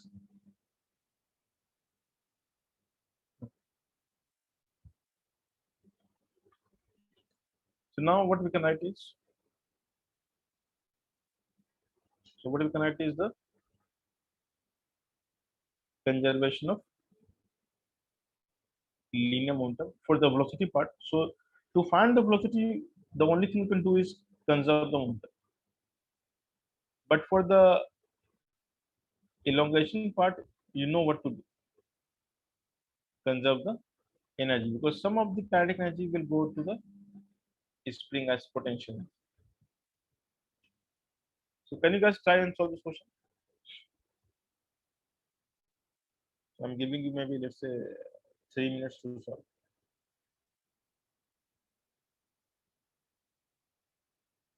Hello, hello. Am I audible, guys? Yes. Are you solving? Yes. Okay, go ahead.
Done, guys?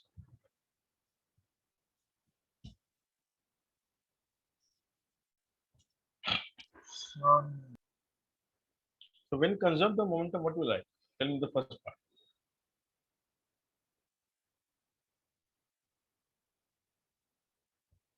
mv naught equals to mv plus capital M.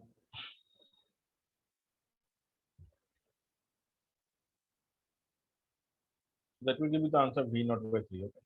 2 V naught by 3.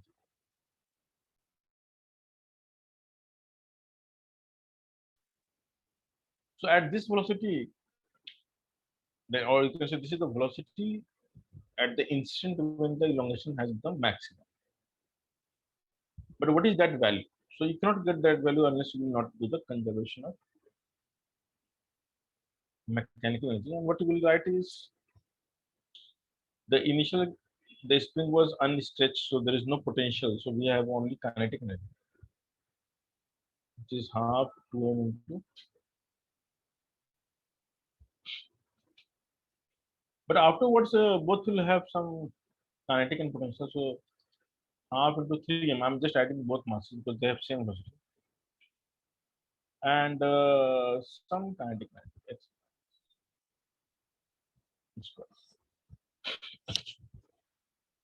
So when you substitute the value of V into the expression and if you try to solve this X max, so your X max will be under root of uh, yeah.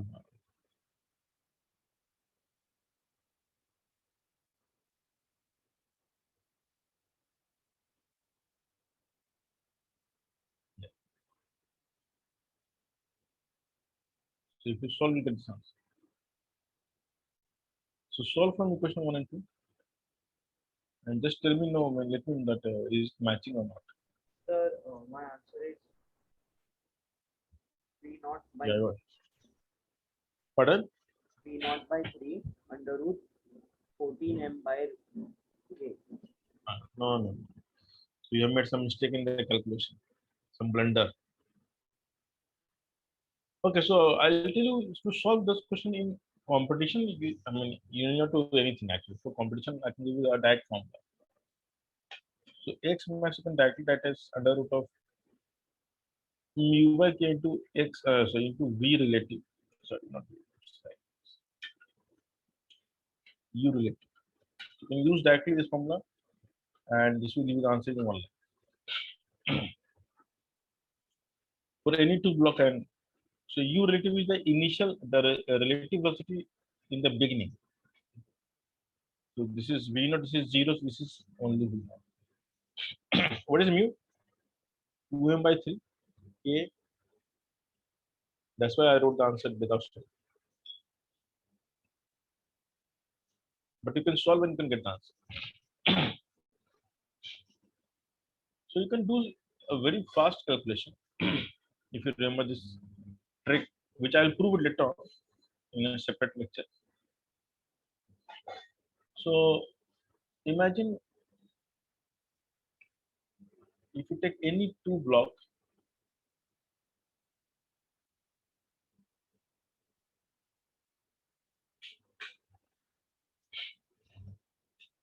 and they are connected with a spring.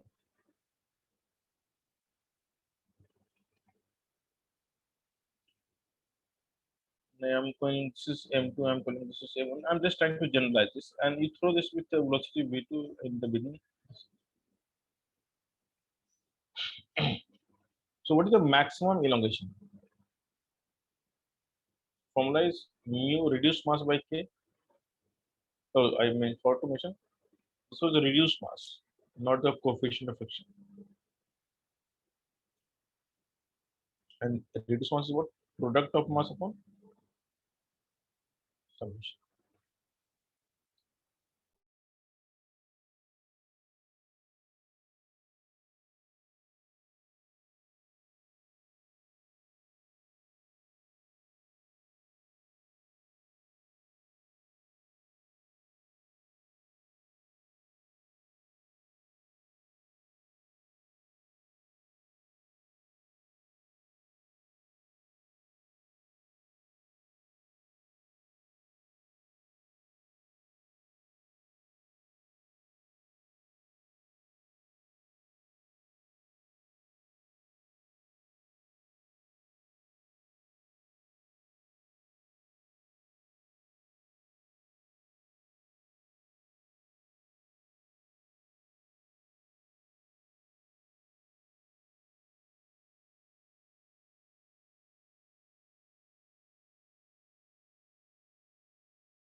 Oh, sorry.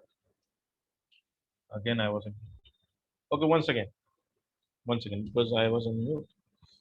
So, what I'm saying is that this question you can solve in one line, and the shortcut is this form. So, the half mu u relative whole square, if you equate with the half k x max whole square, which is the maximum potential energy stored, if you solve, you get this answer. And similarly, if you want to solve this question, then okay, third part we haven't solved. Third part, the so now I'm giving you as a homework that you can conserve the momentum and write the energy relation from the very first part to the third part. So if you solve from here to here, you will get B2 and B1. Okay. So this is your homework. Now what I'm saying is to solve the maximum height, we could have done this directly. How? The maximum potential energy attained by the blocks will be equal to again the same formula, half mu u relative whole square. And if you do it directly, you will get this answer. So without actually solving any of the question. And even if you go backward, if you remember the x relative, we were trying to find what is this x relative.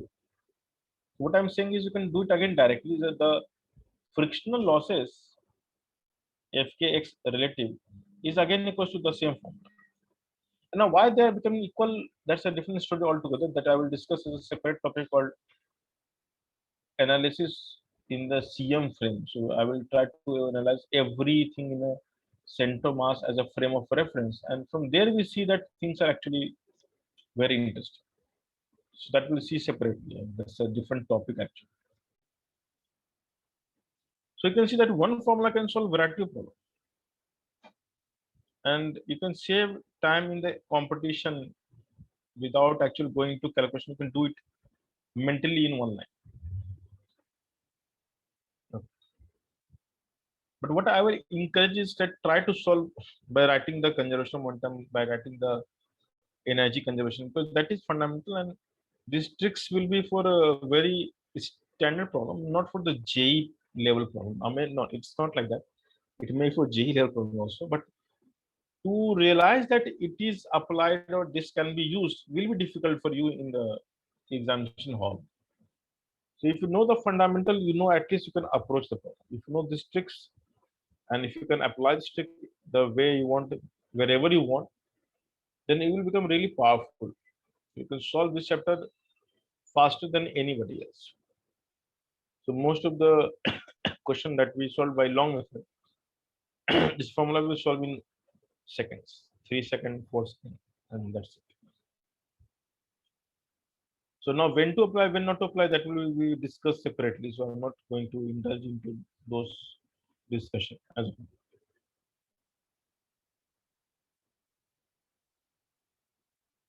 So now, okay, we will not solve all questions. The rest you can do in the tutorial. So now we are going to actually deal with something called a next concept that's called collision.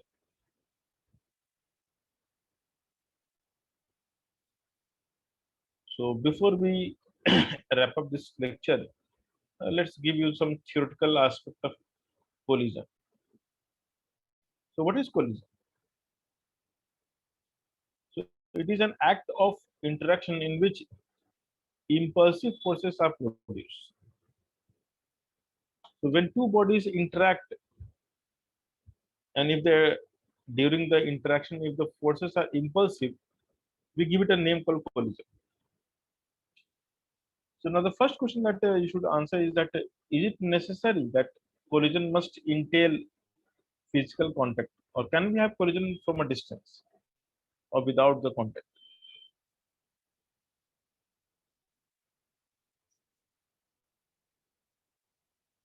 Tell me. What, sir?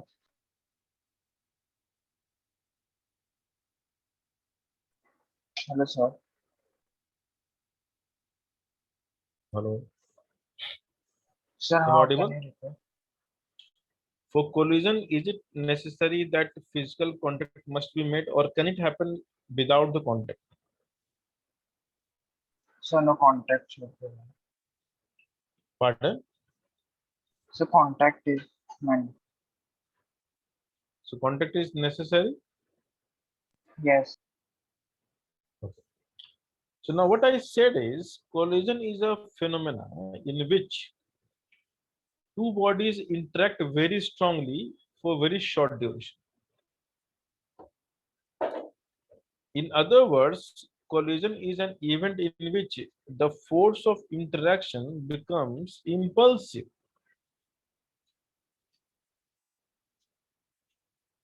That's it. Nothing else.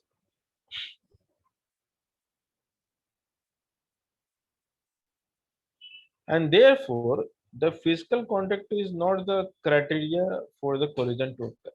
Now, of course, in our day-to-day life, what we see as a collision is some physical damages, but that does not mean that physics theoretically deals with the same.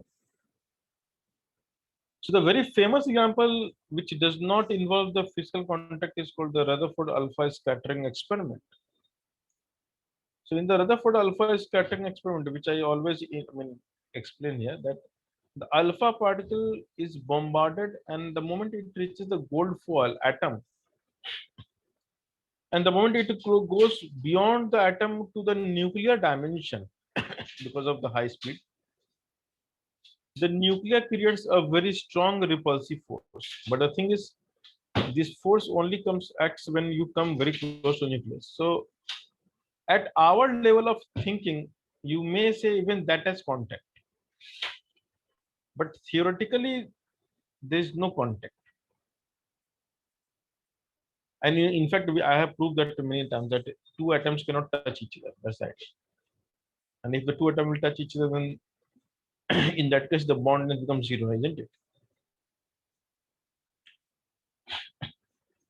So the idea is collision should be thought as an event, not as your own experience about the crashing of one car into the other car, or hitting the divider or wall or something else. So that's of course collision, but the way we study in physics is somewhat more ideal. It's a definition, and it's a very much concept. So the concept is collision is an event in which two or more than two masses interact very strongly for very short duration.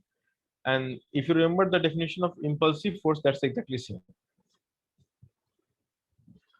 So let me put the definition. It is defined as it is defined as what? Interaction of uh,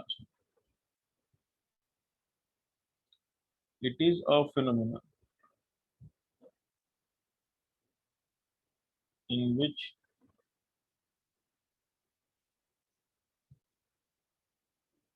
two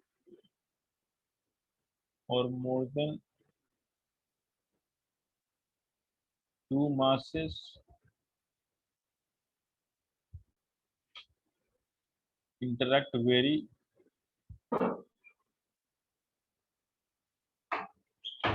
strongly but for a very short duration. So it is a phenomenon in which two or more than two masses interact very strongly but for very short duration.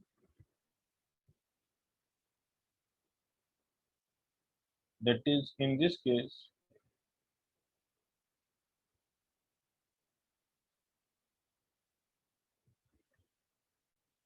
during collision,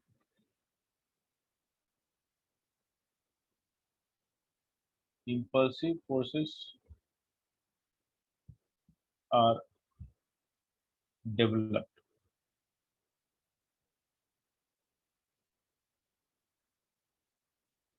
So that is the collision for you guys. So now the next thing is called classification of collision.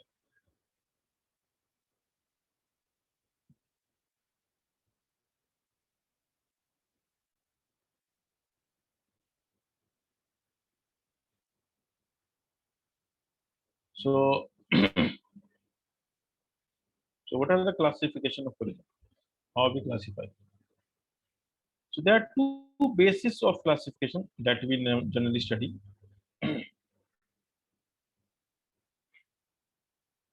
So the first is called based on motion.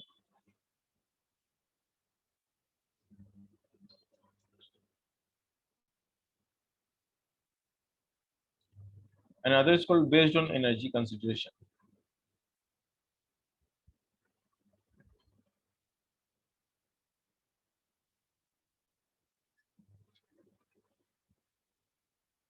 So now based on motion,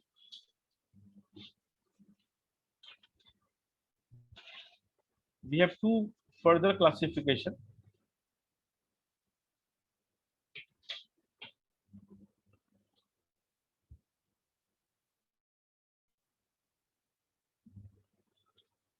The first is called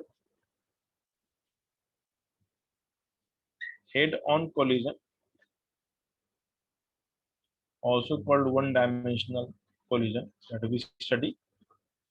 And the second is called oblique collision,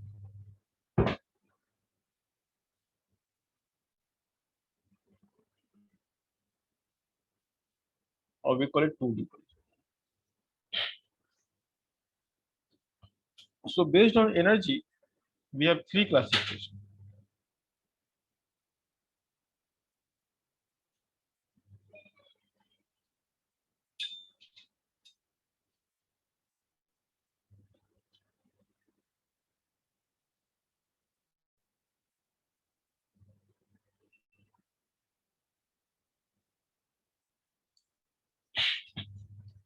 So based on the energy consideration, we have three basic classification.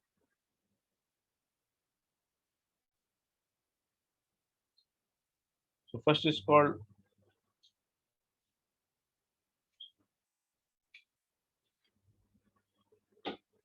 perfectly elastic collision, in which the kinetic energy remains conserved. So that we'll discuss separately. So the kinetic energy before and after will not change, so it's the same. And then we have the elastic, oblique, inelastic collision, which is not perfect. So it may be either partially, you can say partially inelastic, or you can say partially elastic. In this case, the kinetic energy, a fraction of it will convert into potential energy, and that will never be recovered. So kinetic energy plus potential will be conserved, but only kinetic energy is not conserved. So in the first case, kinetic energy is conserved. Second case, kinetic and potential is conserved, not kinetic alone. In the third case, which is called perfectly inelastic collision.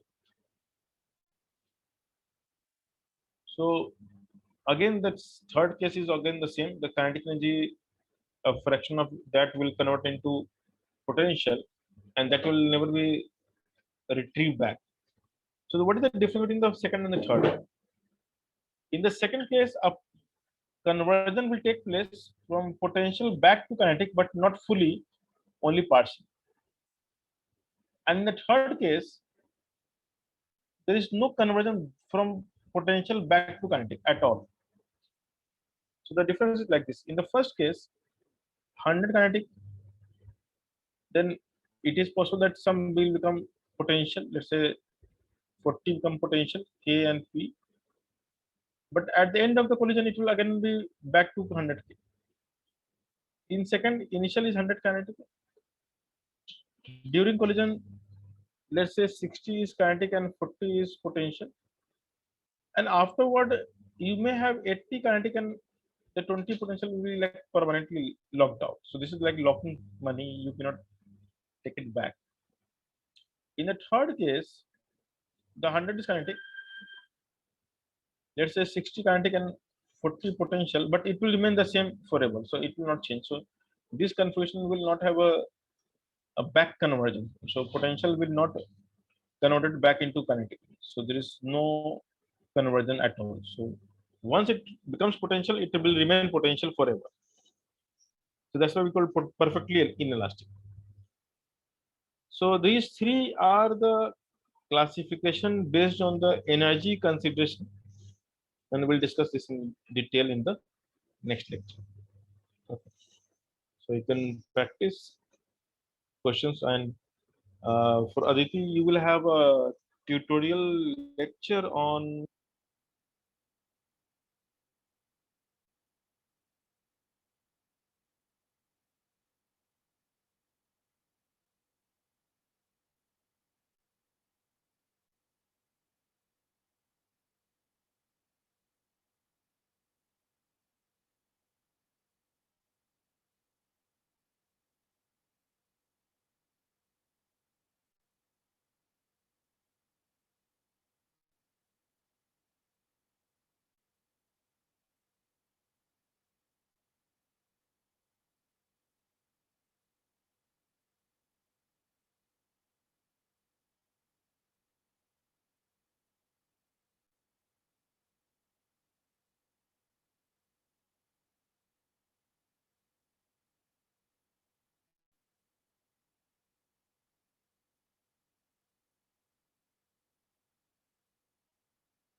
am I audible? Hello, hello, hello. Yes. So anyone having any doubt? No, sir. Sir, when will be the tutorial lecture? Yeah, so you'll see one lecture, my lecture will be tomorrow, and the practice lecture will be on Friday from 2:45 to 7 p.m. Okay, Okay, sir. audible, na? Yes, sir. Okay. So you have to attend tomorrow lecture, like theory lecture, and then on Friday you will have from 2:45 p.m. the lecture. Okay. So all right, guys, bye and take care.